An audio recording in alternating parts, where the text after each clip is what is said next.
Buenas tardes, Deva, ¿estás con nosotros otra vez? Sí, con muchas ganas. Y también nosotros teníamos muchas ganas. Tenemos aquí en tu función de coach en salud natural y hábitos saludables y en educación alimentaria. Claro que sí, que hay que aprender muchas cosas por ahí. Todos tenemos mucho que aprender de todos estos temas. Y cuéntanos de qué vas a hablarnos hoy. Pues sí que habíamos hablado anteriormente de la microbiota intestinal, de sus beneficios para la digestión, para el sistema inmune, incluso su relación con el sistema nervioso, y lo más importante es aprender a cuidarla, ¿no? Mira, pues, por eso. Precisamente el otro día, hablando con una clienta, me preguntaba si era lo mismo la flora intestinal que la microbiota. Hasta hace unos años solo hablábamos de flora intestinal. Es verdad. Y ahora parece que ese término ha quedado desterrado, hablamos de microbiota y en algunas personas crea confusión. Pues es exactamente lo mismo. Antes hablaba de flora intestinal, pero bueno, desde el punto de vista, digamos, de la microbiología, que es todo lo que estudia esto, la definición que se le ha dado es microbiota intestinal. Yo tenía un profesor además que decía que más que hablar de flora habría que hablar de fauna intestinal, pero bueno, el término microbiota, ya que al final las bacterias realmente no son pues ni florecillas ni animales, pues es el más correcto. Microbiota intestinal es lo mismo que lo que hace unos años definíamos como flora intestinal. Bueno, a mí me acabas de recordar aquello de la Bella Durmiente y sus tres hadas madrinas, flora, fauna y primavera. Es verdad. O sea que tenemos ahí tres hadas madrinas en nuestro flora, intestino. Flora, fauna y microbiota. Y microbiota. Muy bien. Las hay. Cuéntanos, ¿qué es la mejor manera de cuidar nuestra microbiota? Porque a veces oímos hablar que si la alimentación, que si el sistema nervioso, que si las emociones. Es que todo influye. Al final, como todo en la salud, es multifactorial. Me gusta mucho poner la metáfora de una banqueta con 3 patas o una silla con 4, porque hay incluso alguno más que podemos añadir, y todos son fundamentales. Si nos falla uno, nos vamos al suelo, ¿no?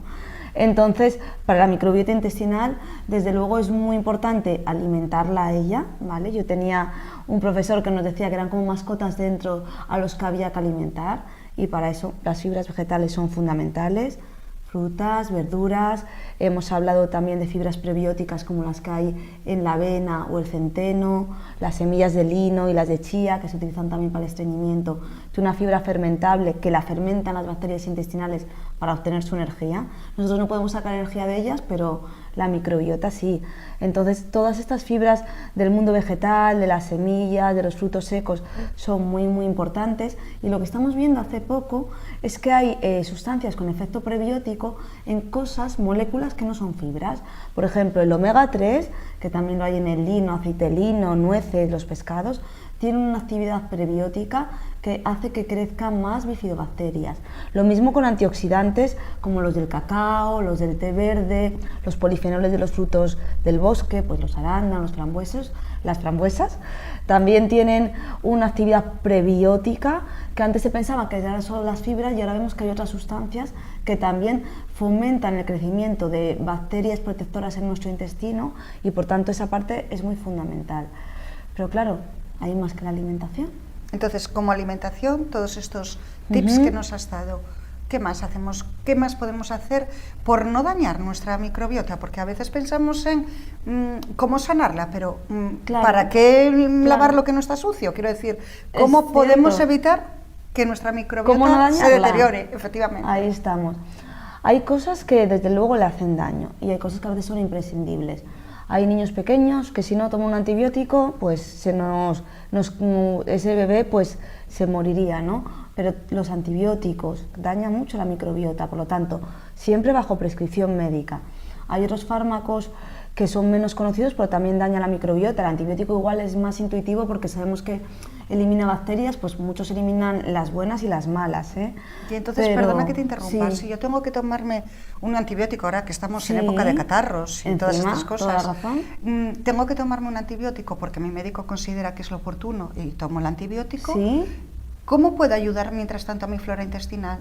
Pues podemos o bien ingerir probióticos a base de yogures naturales, que el azúcar no es bueno para la microbiota, a base de kéfir, que tiene una fermentación más larga y tiene más probióticos, a base de fermentados, pero fermentados no pasteurizados, ciertos encurtidos, el chucrut, que es una col fermentada, el kimchi es otra col fermentada típica de países de Asia. Todos estos alimentos pues sí que precisan no tanto lácteos fermentados, pero sí las coles fermentadas o encurtidos tipo pepinillos que no sean pasteurizados, ya son en tiendas más especializadas, esto es cierto.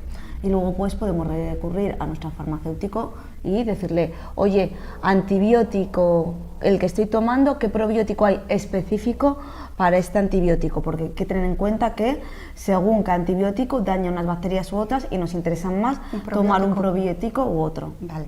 Yo sigo con la flora intestinal, ya viste que en vez de preguntarte por Pero microbiota, casi todos, te pregunté por flora. Y además que suena como más bonito, pensamos en un jardincillo ahí dentro y suena mejor. Puede ser, pero como en el macrocosmos hay un microcosmos, en este macrocosmos también tenemos microbiota. Sí, mucho, por claro. cada célula propia hay 10 células de bacterias en nuestro cuerpo. Fíjate, Date somos cuenta. bichitos por ahí andantes, les hacemos de autobús y ya está. Mira, te corté cuando empezaste con los antibióticos, pero ¿sí? ¿qué otras cosas podemos utilizar en nuestra vida cotidiana o extraordinariamente como es un antibiótico que puedan dañar nuestra flora? Hay cosas muy comunes, desde muy jovencitas las chicas, bien sean por problemas de dolores menstruales o bien sea como anticonceptivo, los anticonceptivos orales dañan la microbiota intestinal y hay mujeres que los toman durante años y años.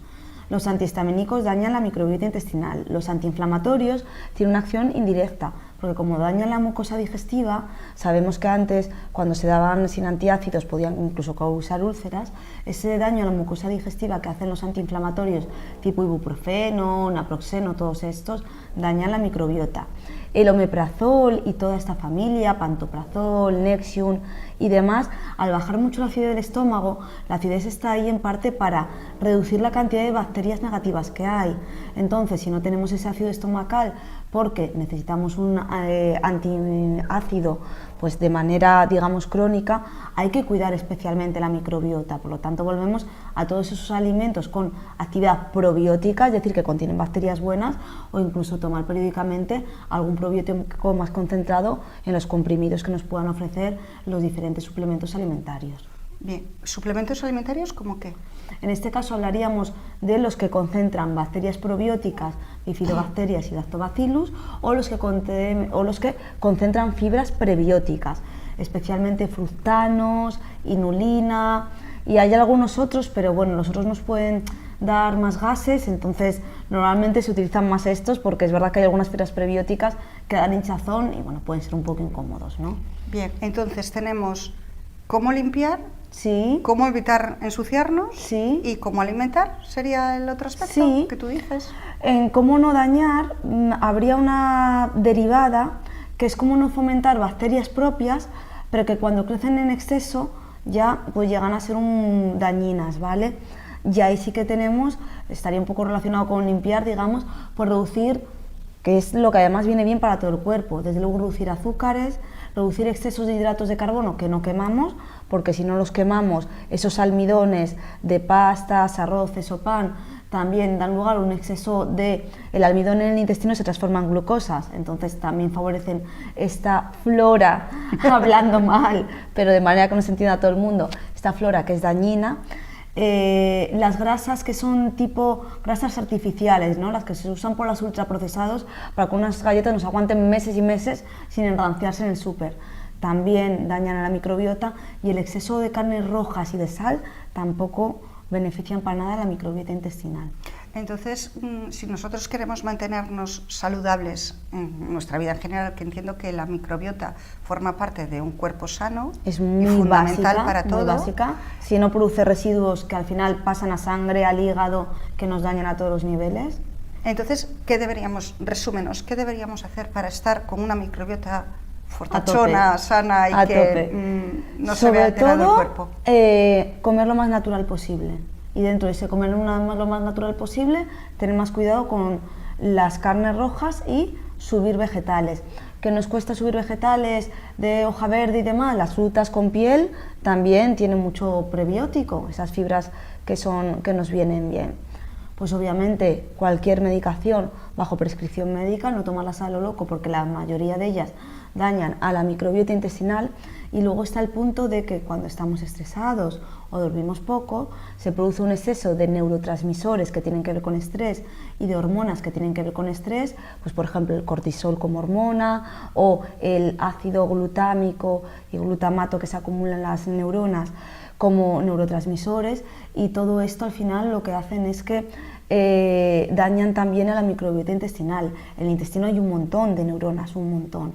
Entonces la gestión del estrés, con todo lo que trabajan en el centro de Retamas, desde la respiración que trabajamos con el yoga, la respiración del pilates, el tai chi, en realidad bueno, cualquier actividad que nos ayude a concentrarnos, a centrarnos y a olvidarnos de este mundo de locos del que vivimos rodeados, nos va a ayudar. Muy bien, o sea que ya tenemos los pilares, las 3 patas de la silla. Sí, que o si de lo la piensas banqueta. nos va bien para toda la salud. Para toda la vida. Cuidar nuestra alimentación, cuidar nuestro estrés, es fundamental para todo. Muy bien. Pues muchas gracias, Eva, por estar una vez más con nosotros. A vosotros por invitarme. Oye, el mes que viene, ¿de qué vamos a hablar? Pues mira, como hemos hablado ya varias veces de las cosas que nos vienen bien a nuestro cuerpo a nivel de alimentación, vamos a dar una vuelta a cómo organizarnos para que nos sea lo más sencillo posible. Porque a veces viene la gente y dice, jo, si yo sé que esto es malo o sé que esto es bueno, pero no soy quien organizarme. Y la organización es muy importante para no estresarnos y para que al final esto podemos llevarlo a la práctica. O sea que te nos vas a poner en plan Mericondo de la alimentación y la organización en la cocina. Pues un poquito sí. Pues qué bien. Ya sabéis, nos vemos el mes que viene. Disfrutad.